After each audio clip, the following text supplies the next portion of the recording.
Hermanos y amigos, sean bienvenidos al mensaje para hoy, donde San Pablo nos abre una ventana al misterio más profundo de la vida espiritual. Nos habla de visiones, de revelaciones, del cielo mismo, pero fíjense cómo lo hace con temor, con humildad, casi con vergüenza.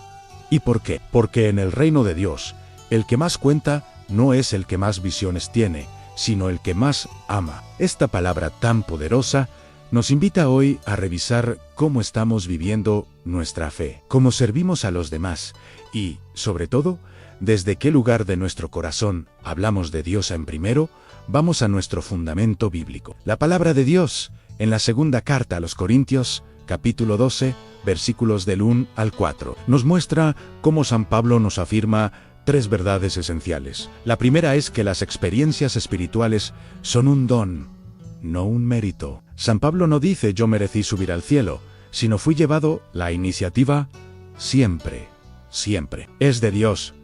¿Recuerdan lo que nos dijo Jesús en el Evangelio de San Juan, capítulo 15, versículo 16?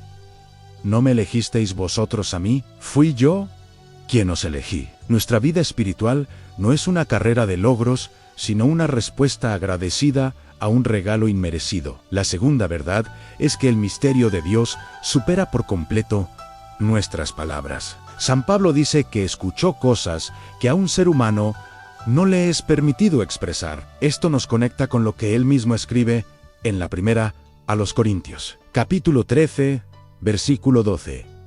Ahora vemos, como en un espejo, confusamente, la fe verdadera no presume saberlo todo. Al contrario, reconoce sus propios límites con humildad. El que cree de verdad sabe que siempre hay más por descubrir, que Dios es infinitamente más grande que nuestras ideas sobre Él. Y la tercera verdad, quizás la más importante de todas, es que la humildad protege la gracia. Fíjense, en el detalle San Pablo habla de sí mismo en tercera persona, diciendo, conozco a un hombre, para no gloriarse. Y más adelante, en ese mismo capítulo, confesará tener un aguijón en la carne, algo que lo mantiene humilde, que le recuerda su fragilidad. Esto nos lleva directamente a lo que nos enseña la epístola de Santiago. En el capítulo 4, versículo 6, Dios resiste a los soberbios y da su gracia a los humildes. La soberbia espiritual es un veneno que seca la gracia, mientras que la humildad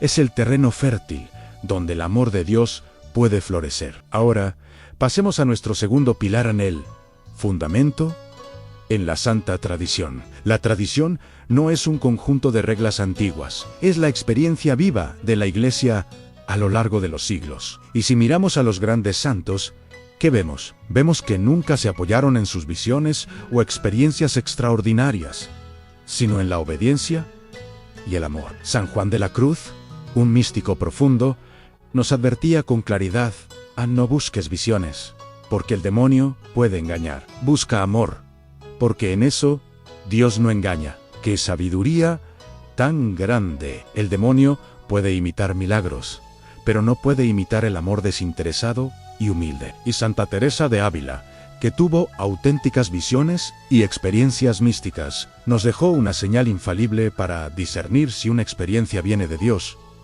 Ella afirmaba que una señal segura de una experiencia verdadera es que produce en el alma una mayor humildad y un amor más grande al prójimo. Si una supuesta revelación nos hace sentir superiores a los demás, orgullosos o críticos, cuidado, probablemente no venga de Dios.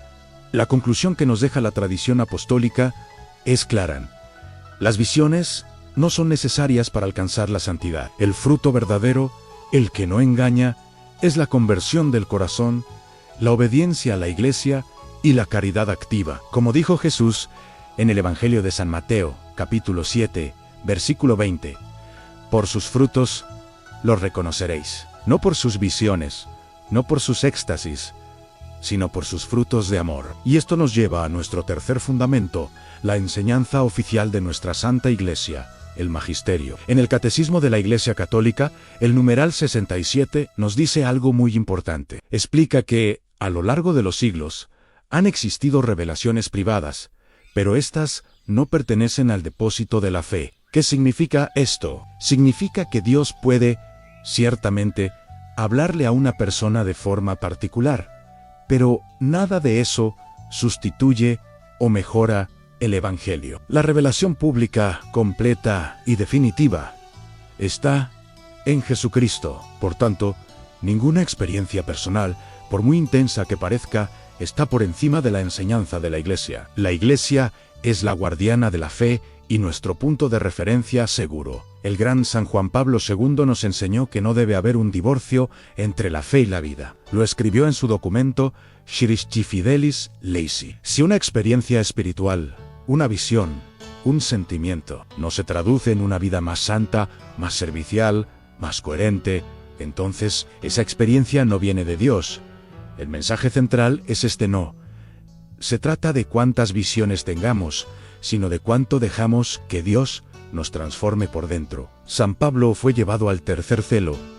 Sí, qué maravilla. Pero lo que lo hizo un gran apóstol no fue esa visión, sino su fidelidad en medio de las pruebas, su entrega en la cruz de cada día. Permítanme contarles una pequeña anécdota que lo ilustra muy bien. Un día, un joven muy entusiasta le preguntó a un anciano y sabio sacerdote en Padre: ¿usted ha visto a Dios alguna vez? El sacerdote sonrió con ternura y le respondió: «Ah, no, hijo, nunca lo he visto cara a cara.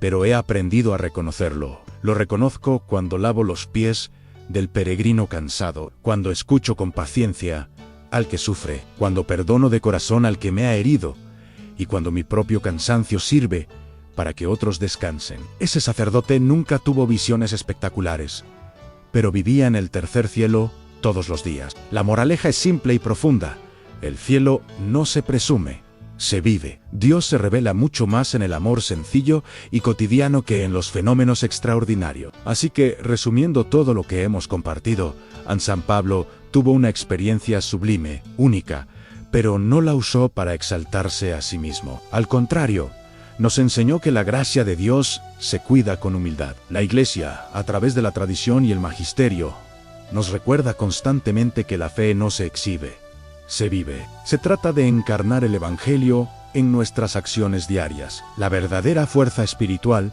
no está en lo que vemos, sino en reconocer nuestra propia debilidad para que el poder de Cristo actúe en nosotros. Como dice el mismo San Pablo: cuando soy débil, entonces soy fuerte. Terminemos con una oración. Señor Jesús, danos un corazón humilde como el de San Pablo. Líbranos del deseo de aparentar espiritualidad y concédenos, en cambio, la gracia de vivirla en el silencio y la fidelidad de cada día. Que no busquemos visiones espectaculares, sino la obediencia a tu voluntad. Que no busquemos ser admirados por los demás, sino ser transformados por tu amor. Haznos servidores sencillos, discípulos fieles y testigos creíbles de que tú vives y reinas. En el nombre de Cristo Jesús. Amén. Muchas gracias por acompañarnos en esta reflexión. Si este mensaje te ha tocado el corazón, compártelo con alguien que lo necesite y suscríbete a nuestro canal para seguir creciendo juntos en la fe. Que Dios los bendiga.